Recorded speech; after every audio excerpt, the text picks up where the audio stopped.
What's the worst that could happen on an airplane? Maybe this. There's not enough oxygen to survive up here. A freezing wind of hurricane force is roaring through the cabin. Aloha! The flight crew call Mayday, but nobody hears. And the airplane is headed for a mountain. It sounds like a nightmare. For everyone aboard Aloha Airlines Flight 243, this is no nightmare, it's reality. Aloha 243 is still up. When crash detectives discover what happened, their verdict shakes the airline business. This accident changed aviation history.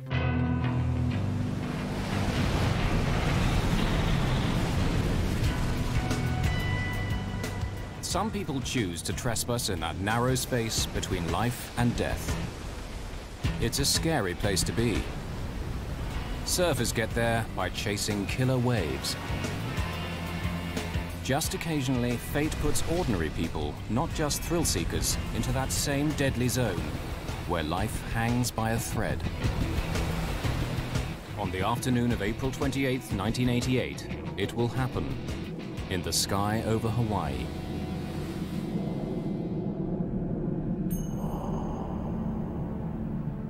At 1 p.m., Aloha Airlines Flight 243 is preparing to depart. A Boeing 737 is on the tarmac at Hilo Airport on Hawaii's Big Island, the southernmost of the Hawaii chain. Flight 243 will be just a 35-minute hop to Honolulu on the island of Oahu. Serving the islands means that Aloha works its airplanes hard. They make short flights, but plenty of them. This airplane has been shuttling between the islands since early morning. It'll be its 9th flight today. For the flight crew, it's a routine they've followed for many years. Aloha 243. Roger.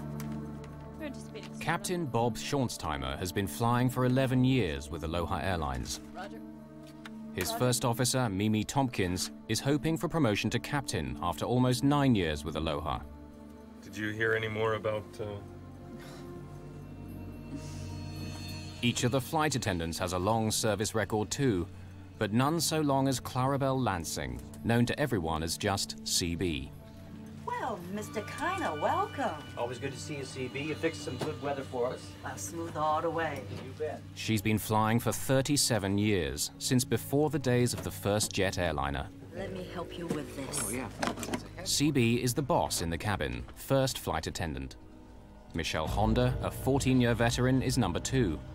Jane Sato Tomita has served 19 years. This is one of the most experienced crews you'll find, in an airplane that's been crisscrossing Hawaii's islands safely for 19 years. Circuit breakers. It's made more than 89,000 flights. On this day, only one other 737 in the entire world beats that record. Checked. Passengers have no reason to doubt they're in safe hands. Until one passenger, Gail Yamamoto, sees something that makes her pause. But what is it she's concerned about? And how worried should she be? Do I say something? Patricia Aubrey lives in Hilo, but has an appointment today in Honolulu. At first, she opts for the very front of the airplane, in row 1. But somehow she feels uneasy and decides to move further back. She chooses a free seat in row 17.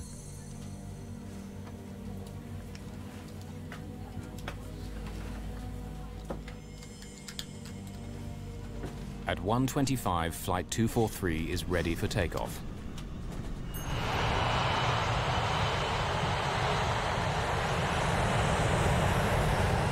This airplane often rattles and shakes on takeoff and landing, but it's something the crew and regular passengers have grown used to. What's there to worry about?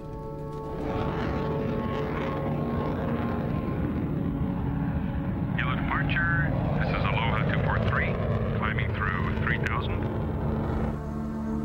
Roger, climbing to flight... Though he's the captain, Bob Schornsteimer has chosen to take charge of radio links with air traffic control. It's Mimi Tompkins who'll fly the plane to Honolulu. Most of the flight time is taken up in climbing to their cruising altitude. It'll take 20 minutes to climb to 7,300 meters.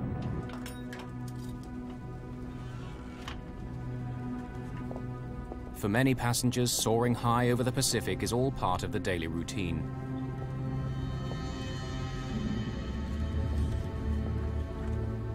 People like salesman Howard Kitaoka in row 5, he makes this trip often.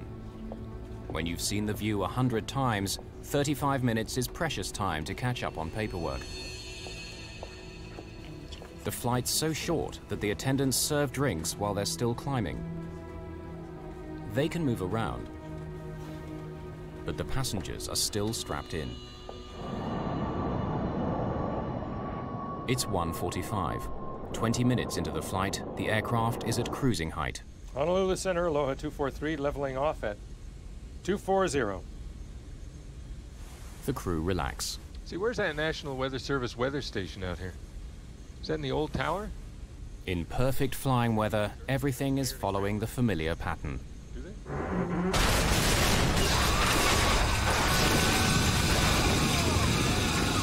What was that? How to get down?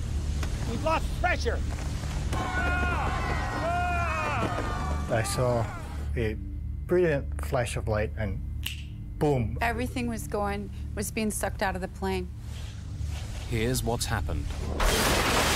An explosive decompression has torn away 35 square meters of fuselage. We were in a tremendous blast of wind. The wind blast was unbelievable. A mass of things just went whoosh out the plane. You know, hair was up here. Everybody was in their seat except the stewardesses. I saw the stewardess get smashed down in the aisle. I could see her hair blowing and I could see blood, but that's all I could see of her. Jane Sato Tomita has been struck by debris at row 2. Michelle Honda has been thrown to the floor at row 15. There's no sign at all of CV Lansing. I will take control column. I can't hear you! Only seconds have passed since the explosion. The wind noise makes it impossible for the flight crew to communicate. Move back I there. can't hear you! We've lost pressure. Now, for the first time, they gain a sense of what's happened. Visible over a mound of tangled debris, there's blue sky where the airplane roof used to be. The first 5 rows are now completely exposed to the sky on both sides of the plane. The initial threat of being sucked out is past since the airplane's now completely depressurized. But passengers are still in danger. My seatmate was flopping out outside the aircraft because at that point it was just the floor and no walls or seating. And so I grabbed him. The cold and oxygen deprivation are both potentially deadly. Just imagine the scene up there. The top of the airplane broken off. The passengers don't have any ability to get supplemental oxygen because the critical tubing that feeds that oxygen is now gone. And at 24,000 feet, with very little to breathe up there, the passengers become incapacitated. That's called hypoxia.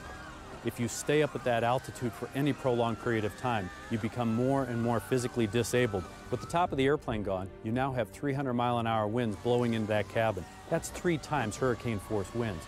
Those people were dressed for Hawaii in the springtime, not minus 50-degree temperatures. Any period of time at 24,000 feet, and those people will die. High above the Pacific Ocean, an extraordinary drama is unfolding. An explosion at 7,300 meters aboard a Boeing 737 bound for the Hawaiian island of Oahu tears 35 square meters of fuselage from the airplane, exposing passengers to the sky. The cabin is depressurized with no emergency oxygen supply. Unless they rapidly reach a lower altitude where they can breathe again, the passengers will die. Captain Bob Schornsteimer takes over command of the aircraft from First Officer Mimi Tompkins.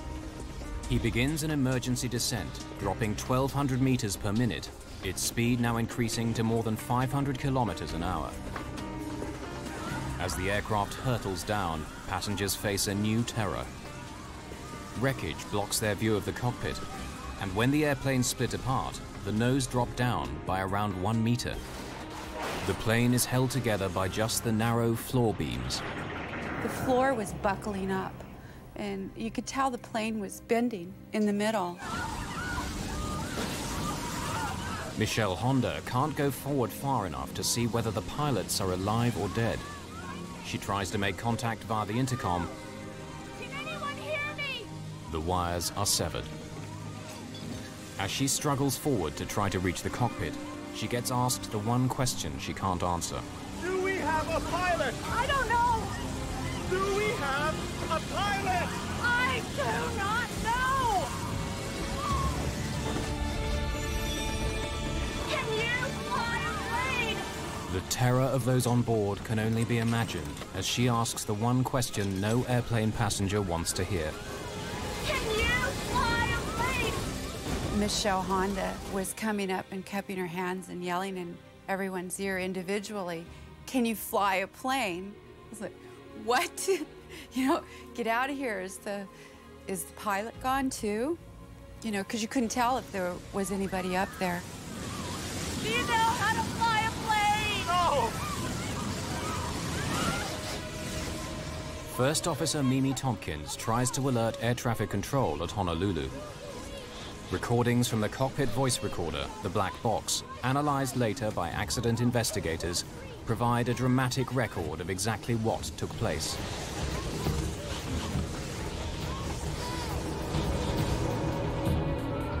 The nearest place where they can try to land is the island of Maui. Kahului Airport lies between two volcanic mountains. Between them and safety lies a 3,000-meter-high summit. To fly from the location of the explosion to the safety of Kahului Airport, the pilot needs to carefully maneuver, avoiding this high ground. Can the fragile aircraft survive the stresses of turning, or, if they ever reach the airport, of landing? And how can those on board survive? Jane Sato Tomita is barely conscious. Howard Kitaoka clutches her hand. The only faint sign of life is once when Jane squeezes back. I'm not exactly sure if she was conscious, but I did manage to squeeze her hand, and she responded by squeezing my hand, and we just held hands. That simple squeeze of the hand at a time like that is very, very emotional. Aloha 243. Do you read me? Mimi Tompkins is not getting through to Honolulu air traffic control, so she switches to the frequency for the tower at Maui's Kahului Airport. Maui Tower. Aloha 243. Maui Tower. Aloha 243. Aircraft calling tower, say again. Aloha 243. For inbound landing. At 1:48, 3 minutes after the explosion, the crew make their first voice contact with the ground. Pressurized. Declaring an emergency. Aloha 243, say your position. Patricia, to the east of Makita Point. Descending out of 11,000. Request clearance into Maui for landing. Request the emergency equipment. Airport fire station? We have an Aloha 737 5 minutes out. Approximately 20 miles. Cleared to runway 02. Decompression problems. Pilot is declaring an emergency. Thank you, Maui-Tar. In the station. Attention in the station. We have an in-flight emergency. We have a 737, 5 minutes out, 20 miles. Runway 2. Souls on board, crew on board is unknown. It has decompression problems at this time. Runway 2.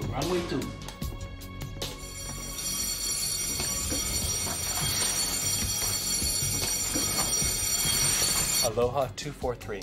Okay, the equipment is on the field. It's on the way. At 3,000 meters, flying west of the mountain, the pilot slows the aircraft and as gently as possible begins the right-hand turn towards Kahului. Passengers sense that someone must be in control of the aircraft.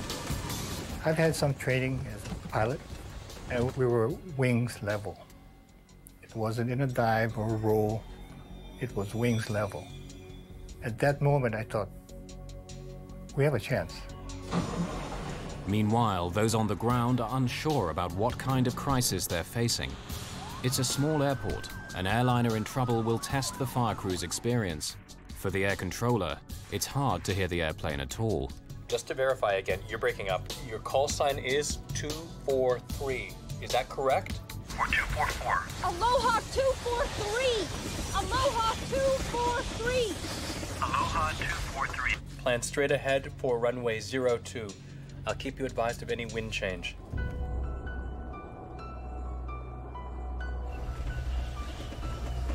"4 minutes after the explosion. At this lower altitude, they're able to remove their oxygen masks. With their speed having dropped to a little over 380 kilometers an hour, the wind noise decreases just enough for them to hear one another. You want me to call for anything else? No. Aloha 243. Looks like we've lost a door. We have a hole in the left side of the aircraft. But the tower can't hear this new information. They've lost contact with the aircraft. Their transmissions aren't being picked up. Aloha 243, you still up? Is this a radio malfunction or something worse? Aloha 243. Hearing nothing from the stricken aircraft, the controller fears the worst. Aloha 243. Aloha 243, you still up? Aloha 243, if you still hear, please Ident. Affirmative. Aloha 243, roger. I got your ident straight away. Cleared to land, wind 040 at 20 knots. Communication is restored, but the crew's ordeal is far from over. Cabin, do you hear? Now Mimi Tompkins tries to contact the cabin by intercom, but there's no response. Well, the crew doesn't really know what's going on behind them. The airplane is still flying. The captain now has to maintain his focus on flying that airplane, but he doesn't know what real damage exists behind him. Tell him we'll need assistance to evacuate. Right. Maui Tower, Aloha 243. Can you hear me on tower frequency? Aloha 243, I hear you loud and clear. Go ahead. We're going to need assistance. We can't communicate with the flight attendants. We'll need assistance with the passengers when we land. Okay, you're going to need an ambulance, is that correct? Affirmative. During the descent, passengers experience moments of pure terror. The plane kept vibrating and shaking, and the luggage racks were falling in, and there was electrical wires flying around zapping, and you know, pretty much pandemonium, but it looked like the plane was ripping in half. And suddenly, there's a new problem for the flight crew to handle. Feels like manual reversion. What? The flight controls feel like manual reversion. It feels to the pilot as though hydraulic systems, like power steering in an automobile, have now failed. The airframe is under great stress. They need to land as soon as possible. Can we maintain altitude okay? There are so many thoughts that go through your head. Like one of my thoughts was, man, don't put this thing in the water. I mean, you have people around you are hurt, unconscious. I didn't want to have to say, well, I'm gonna try to save this guy first or that guy first, whatever. And don't put it on the water. The crew fear that critical wiring and control cables may have been severed. Have any of the airplane's vital parts been damaged? Let's try flying with the gear down. All right, you've got it. There are lights to indicate whether or not the landing gear has safely deployed. The main undercarriage has extended as normal. But the light showing that the nose wheel has extended doesn't come on. The last thing the pilot wanted to see, especially with his airplane in the condition it was in, was that he didn't have a nose gear, because when the nose touched down on the runway, it would have broken the airplane apart, therefore breaking probably the fuel tanks apart, which could lead to a very dramatic fire and explosion. A second attempt to extend the landing gear. The nose gear light is still out, but the radio link is so bad, the tower is still trying to assimilate the crisis. Aloha 243. Just to verify, you do need an ambulance, is that correct? They still don't understand. Affirmative. Roger, how many do you think are injured? We have no idea. We can't communicate with the flight attendants. Okay, we'll have the ambulance on the way. There's a possibility that we won't have a nose gear. Now Bob Schornsteimer has to make a critical decision. Should he wait for confirmation that the undercarriage is down, or land anyway? The textbook in this case would tell the pilots to overfly the airfield so that the air traffic controllers can look at the landing gear and give them a report whether it's up or down. The pilots would then have to maneuver the airplane all the way around the airfield, come in for an approach, and land. But with an airplane which might break apart at any moment, that's out of the question. Tell them we've got problems, but we're gonna land anyway, even without a nose gear. So they should be aware that we don't have a nose gear indication down. Aloha 243. Wind now 050. The emergency equipment is in place. Okay, be advised, we have no nose gear. We are landing with no nose gear. Okay, if you need any other assistance, advise. We'll need all the equipment you've got. Maui is not an ideal place to head for with the damaged airplane. The island's exposed north shore lies directly in the path of the trade winds. I've done that landing a lot of times, and that particular approach corridor is very windy because of the mountain on one side and mountain on the other. So it's a very bumpy approach. But that's basically all we had. Get in a brace position. Brace yourself, get down. Any kind of in-flight turbulence, that would have put great stresses on the front end of the airplane, and there's a high probability that the cockpit would have separated from the rest of the fuselage, catastrophic loss of the airplane, and a loss of life. With the airfield now in sight, Bob Schornsteimer has more critical decisions to make. He begins to slow the aircraft for landing. Let's try flaps 15. An airplane's flaps are sliding panels at the back of the wings. To increase lift at low speeds, they need to be extended during takeoff and landing. Is it easier to control with the flaps up? Yeah. Put them back to 5. Can you give me a V speed for a flaps 5 landing? No two aircraft landings are the same. Pilots have to factor in many things: the wind speed and direction, passenger and fuel load, and the length of the runway before them. Do you want the flaps right down as we land? What? Do you want the flaps right down as we land? Yeah.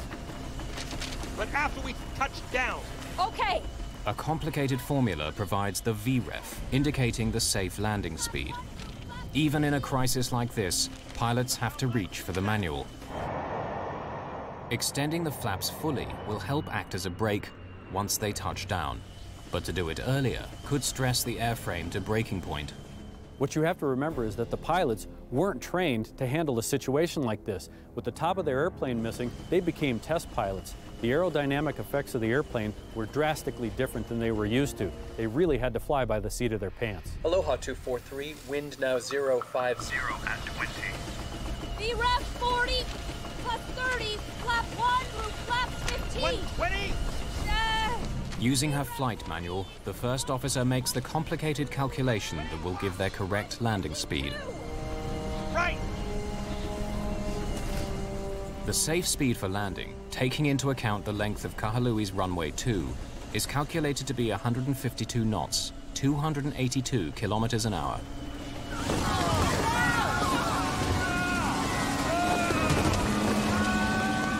As the airplane slows, it becomes much harder to control.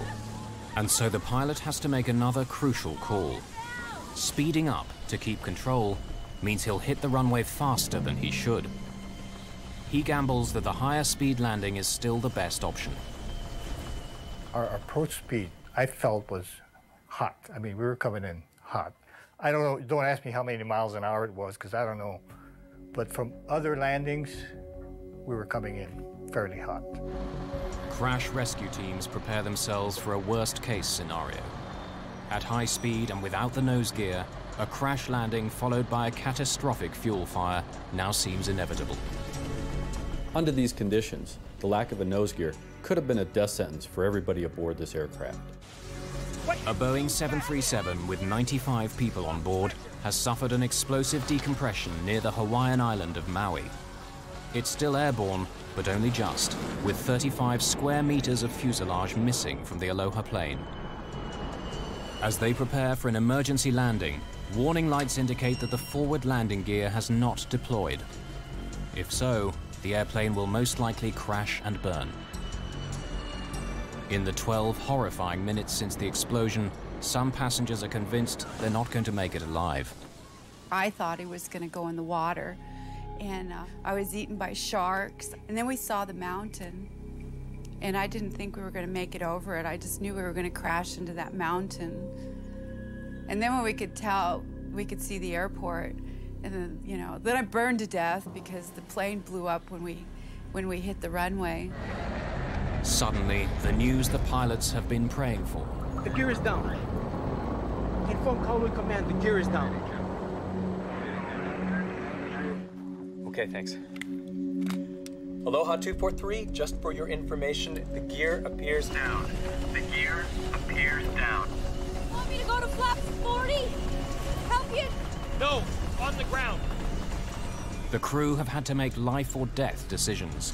In the next few seconds, they'll find out whether they're the right ones. Michelle Honda cradles her injured colleague as the critical moment approaches. Passengers comfort one another in what may be their last moments alive. A woman that was sitting next to me, and her husband, he was on the other side in the next row up, and she was next to me, and they were reaching their hands out, and they were trying to touch fingers to say goodbye. That was a really touching moment for me. It was when I really knew I was going to die, because they were saying goodbye to each other. What gave me the most comfort was knowing that my wife and my kids knew what I felt. That was great comfort. I didn't need to tell them anything further, that I love you, or, you know, I worry about you, because I felt that I had already said that.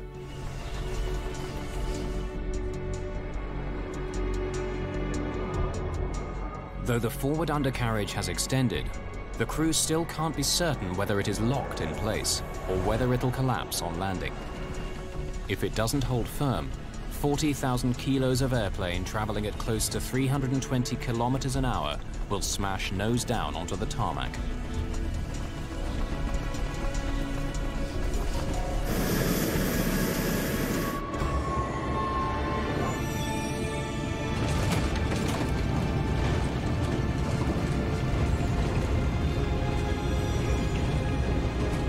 One reverse. Okay. Thrust reverser.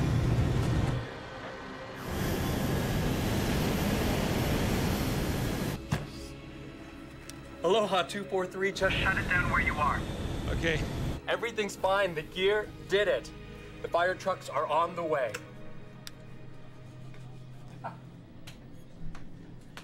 Okay, shut it down. Yeah?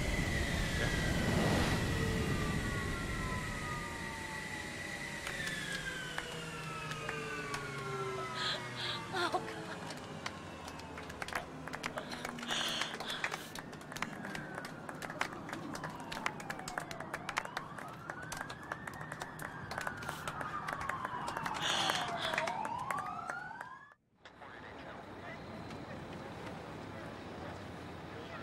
In this extraordinary video, captured moments after landing, the amount of damage the airplane suffered is difficult to comprehend.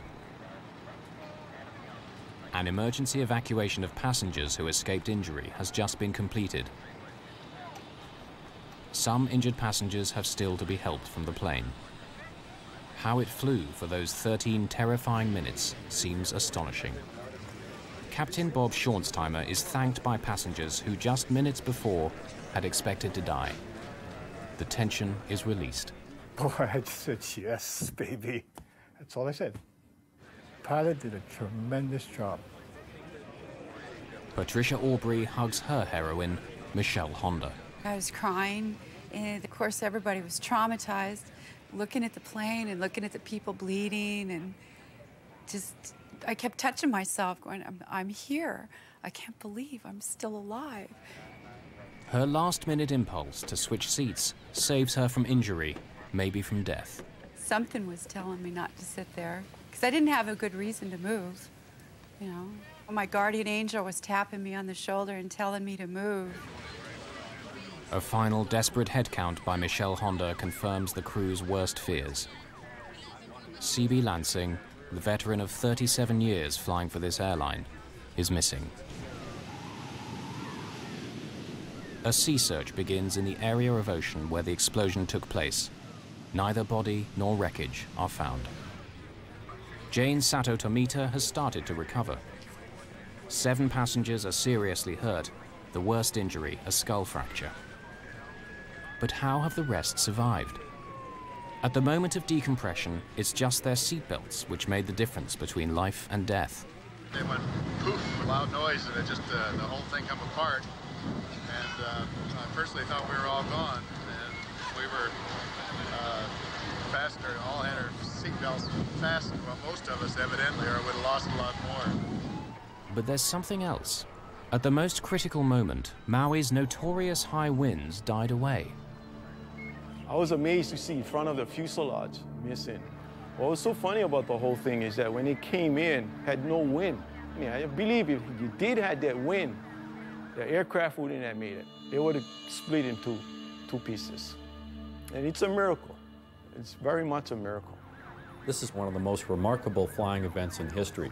No airplane has ever landed with this amount of damage. The only thing that was holding the forward section cockpit to the rest of the fuselage were the floor beams. Basically, they were hanging by a thread. From a close study of the fuselage, crash investigators tried to determine how the airplane's structure remained in one piece. The critical factor proves to be the precise location of the explosion.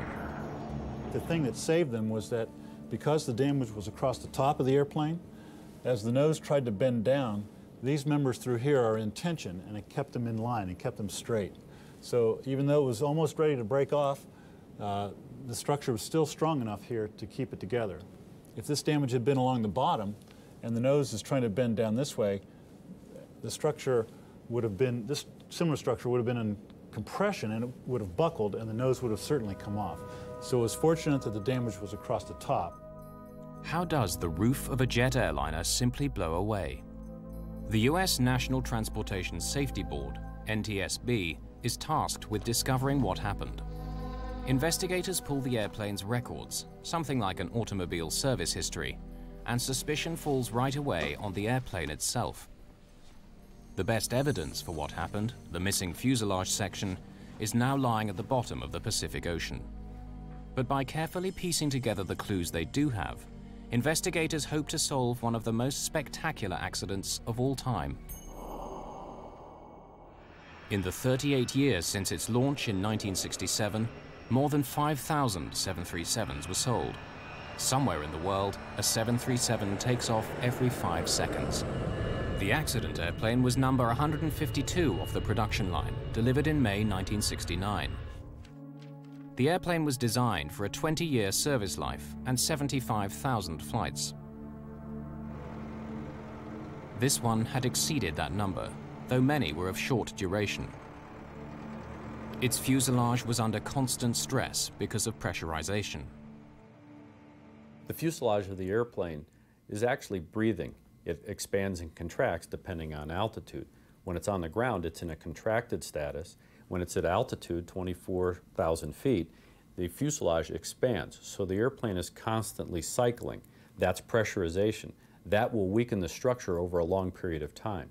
And given the history of this airplane being a very high cycle airplane, that probably had something to do with weakening the structure of the fuselage. With thousands of 737s taking to the skies each day, investigators need to be certain what made this one burst apart. An Aloha Airlines Boeing 737 bursts apart in mid-air over Hawaii. After 13 extraordinary minutes in the air, it makes an emergency landing on the island of Maui. Investigators need to discover what caused this spectacular incident. In Washington, D.C., Jim Wildey is one of the NTSB team who worked the case. His expertise as a metallurgist proves crucial. I got a call about 2 in the morning, in the middle of the night, from my boss, and there had been an accident in Hawaii. They were putting the team together. I hopped on a plane and went to Hawaii. He takes samples from the remaining fuselage and back in the lab discovers something barely visible to the naked eye. Hairline cracks like this, beside the holes where rivets had been. Figuring out how those cracks came to be there means going back to basics, to the way the Boeing 737 was put together. Airplanes are built from many separate panels. Where they overlap, they're bonded together by a powerful adhesive known as epoxy. Rivets hold the panels tight together while the epoxy sets hard. On the Aloha airplane, there's telltale discoloration inside the overlapping joints. Here is the vital clue. You can see now where the dark material is the epoxy that was used to bond the 2 layers of the lap joint together. The white material you see here is corrosion damage of the aluminum fuselage skin. So the original intent was that the stress that's trying to pull one skin away from the other skin piece, the stresses would go through the bonding and not through the rivets. Of course, as this thing becomes disbonded, now the rivets themselves are loaded, and especially this top row of rivets, and this is the row of rivets we think that had the fatigue cracking in it that led to the eventual opening of the roof structure on the Aloha 737 airplane. The files reveal that Boeing warned airlines, including Aloha, of problems with some early 737s. If the epoxy isn't applied at exactly the right temperature, if the panels have moisture or dirt on them, the bonding can fail. In warnings and service bulletins, some issued over 15 years earlier, Boeing spells out the danger. The Hawaii climate with humid and salt-laden air helps corrosion to occur. But instead of grounding airplanes for a nose-to-tail examination, Aloha has inspectors make occasional checks, often at night, when those on duty are least alert, working under artificial light. Those tiny cracks escape detection. These cracks go unrepaired, and now you have an airplane that is a ticking time bomb. There are other problems. Boeing's service bulletins and what are called airworthiness directives issued by the Federal Aviation Administration are often difficult to understand. Airworthiness directives are very complex and read like a legal document. Aloha needed to have someone who could read that document and interpret it into plain English for the mechanics, the wrench turners. That never happened. An airplane that has been worked so hard, serviced by mechanics who don't fully understand the briefings, is a recipe for disaster. Investigators now believe they know why the airplane burst open, but they don't yet know how. I was flying back from Hawaii to Los Angeles, and while I was in the air, I got a message that that we needed to interview this passenger who had apparently seen a crack as she was getting on the accident flight.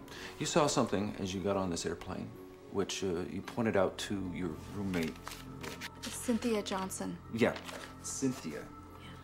Yeah. Talk me through it. What did you see? What I saw was to the right of the door, where the paint was white. Well, it was a crack. It was like, not a hole exactly, but the metal on top had come away from the metal below. I was going to tell the flight attendant, you know, but they were busy and we had to take our seats. Oh, yeah, you figured, you know, they know what they're doing. It's their airplane. I didn't want to make a fuss or anything. No, absolutely.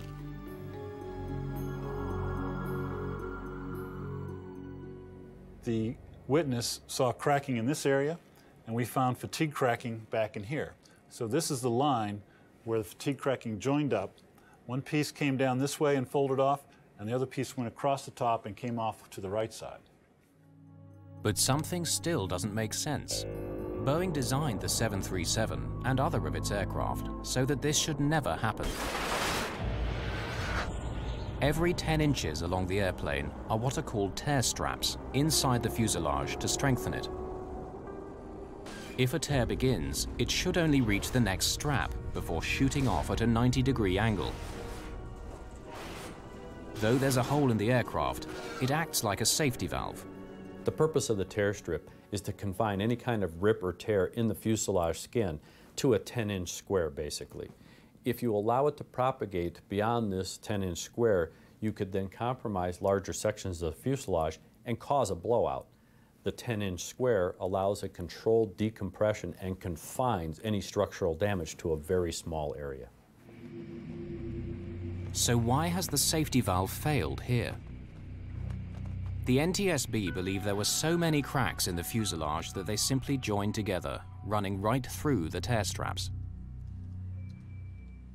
The Aloha airplane was kind of unique in a couple of ways.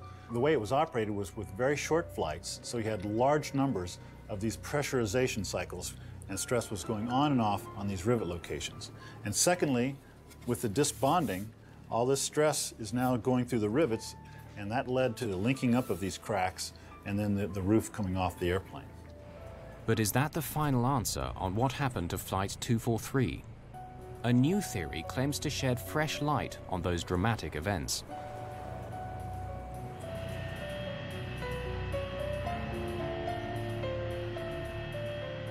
Matt Austin is an engineer who lives in Honolulu. The story of Flight 243 both appalls and fascinates him. Flew very regularly on Aloha Airlines, and I'd been on that plane about a week before it actually lost the roof. You could tell that something was loose in the airplane. It's just like when you're in an old car and you hit a bump, you can hear the rattles in it that you won't hear in a new aircraft. In this case, when the aircraft landed, there would be noises and rattles you wouldn't hear on the newer aircraft. He begins his own investigation, scrutinizing the 4,000 pages of evidence and photographs gathered during the official inquiry. I am an expert in explosion dynamics and how pressure vessels explode, what causes them to explode, which way the cracks run as they're coming apart. In the case of the Aloha accident, the main focus from the aeronautical industry was they were looking at it as an airplane structural failure, whereas I analyzed it from the point of view of a pressure vessel failure. As he reviews the evidence, one question keeps recurring. Why is CB Lansing sucked out of the aircraft and not her colleague Jane Sato Tomita? Jane was further forward than CB at the crucial moment. Jane was at row 2. CB was at row 5. The NTSB believes the roof separation began near row 3. Passenger testimony gathered shortly after the incident suggests that CB Lansing was sucked upwards and to the left, but not forward. I was on the aisle, on the right. So I look up from my magazine, I see a pair of legs go up and out on the left, just back of first class. From where I was, if the nose was 12, this is at 11, yeah? Forensic evidence suggests another possible scenario. Michael Sweet, an ex-cop, is now a specialist in blood spatter analysis. By studying bloodstains at crime scenes, he can help put a killer behind bars or free the innocent. He examines official photographs of the 737 fuselage. This is a large photograph of the left side of the airplane. The front would be in this location. There's what we suspect to be a bloodstain pattern on the right beside the window, right here. Could this bloodstain be where CB Lansing's head impacted with the outside of the fuselage? The analyst believes so. Well, the fact that there are bloodstains on the side of this airplane suggests to me that the blood source in this case was momentarily trapped when it came into contact with the side of the airplane. If the flight attendant in this case was ejected outside of a gaping hole, I would expect her to disappear almost immediately and not leave any bloodstains on the side of the airplane. This analysis suggests only that she was trapped, but without explaining how or why. Matt Austin believes he has the answer. On April the 28th, 1988, a Boeing 737 owned by Aloha Airlines in Hawaii suffers an explosive decompression in midair. Amazingly, it lands safely with the loss of one crew member. Investigators blame metal fatigue due to poor maintenance. But a new and controversial theory has emerged, challenging at least part of the chain of events. What if a safety hole has opened up as it was designed to do, but directly above the flight attendant? Matt Austin believes CB Lansing is sucked into the safety hole, momentarily blocking it. All of the air that's trying to escape has no place to go, so it built up a huge pressure spike, and that's what blew the roof off the top of the airplane. What he's describing is known as a fluid hammer. In scientific terms, air is fluid, as is water. Here's a simple demonstration in a bathtub. The water is in fact escaping through the drain. As we move the drain plug back down toward the hole, it will immediately slam shut and create a force, which is a simple example of a fluid hammer. He believes this phenomenon, on a giant scale, caused the accident. It's very tragic, but if we don't look at the forensic evidence that's left, then we won't understand exactly what caused the explosive decompression and possibly prevent a future occurrence. The NTSB say that the fluid hammer theory is valid scientifically, but for them the evidence still points to something simpler, a virtually simultaneous failure in the airplane's many weak spots. The safety board's investigations are never really closed. We always would take into account any new information that comes out. I believe in the case of the Aloha accident, we have not changed our probable cause, and we still are sticking with the probable cause as we determined back in 1988. Since the crucial physical evidence was never found, what happened on board at the precise moment of explosion will probably never be known. Aloha Airlines management took most of the blame for their poor maintenance regime. The NTSB demanded that the Federal Aviation Administration do a much better job enforcing maintenance standards. Boeing had already improved their manufacturing process to prevent the adhesive becoming so easily contaminated. What happened on Flight 243 made flying safer. Soon after, Congress passed the Aviation Safety Research Act. This accident had a very profound effect on the aviation industry and the way we look at aging airplanes, old aircraft. We changed the way we monitor how they age, the way we inspect them, and of course now how we manufacture them. We use different processes. This was a very critical accident for aviation history. Those 13 terrifying minutes also left their impact on the survivors of Flight 243. I had to go through a healing process. I took fear of flying classes, and the old saying of you fall off a horse and you get back on it is very accurate, but it's a lot tougher to actually do it.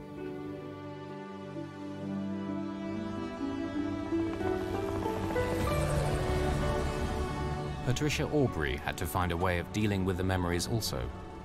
Her way was to revisit the same piece of airspace where the terror unfolded. I'd go flying with my psychologist. You go through what they call desensitization, where you confront your fear and you just do it so many times that you can do it without having a bad reaction. Before that happened, if something bad happened to me, I'd go, I hate life. But I don't hate life. I can deal with it. Bring it on. I'll take care of it. I'd much rather be alive. There's one further legacy of that fateful day. The ocean never did surrender the body of CB Lansing.